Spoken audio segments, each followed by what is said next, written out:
হ্যাঁ, ব্রেকফাস্ট করেছি। বারবার ফোন করছো কেন? আমি অফিসে আছি। তখন তোমার মনে হবে আমি ওভার রিঅ্যাক্ট করছি, তখন তোমার খারাপ লেগে যাবে। ঠিক আছে, এখন রাখো, আমি ব্যস্ত আছি, অফিসে আছি, কাজ করছি। তুই সবসময় ওর সাথে এরকম করে কথা বলিস কেন রে?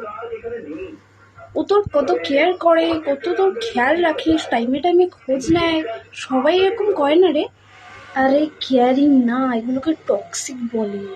ম্যাচুরিটি এটাকে বলে না, ম্যাচুরিটি তোর বয়ফ্রেন্ডকে বলে। দেখ, ঠিক টাইম অনুযায়ী তোকে ফোন করে, কখন কি দরকার না দরকার সেটা বোঝে, সেটাকে ম্যাচুরিটি বলে।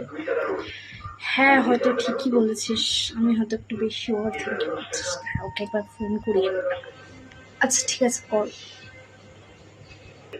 হ্যালো, ব্রেকফাস্ট করেছো?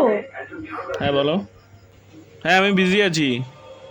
হ্যাঁ পরে কথা বলছি। তুমি সবসময় এরকম করো কেন গো? অফিসে তো আমিও কাজ করি, আমিও তো কাজ করি, কাজ করার পরেও তো তোমাকে ফোন করি, খোঁজ নেই। না বিজি আছি, আমি তোমাকে পরে পিং করে দিচ্ছি। তুমি কি একাই বিজি? আমিও তো বিজি থাকি, তারপরেও তো তোমাকে ফোন করি।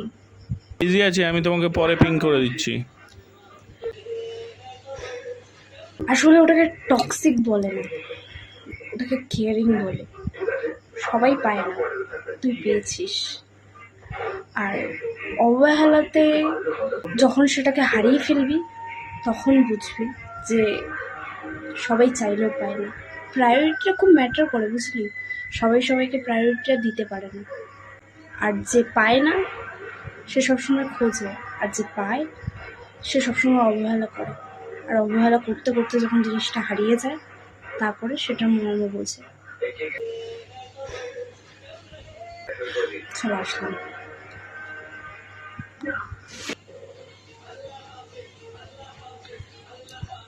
হ্যালো। হ্যাঁ, তুমি খেয়েছো? ব্রেকফাস্ট করেছো?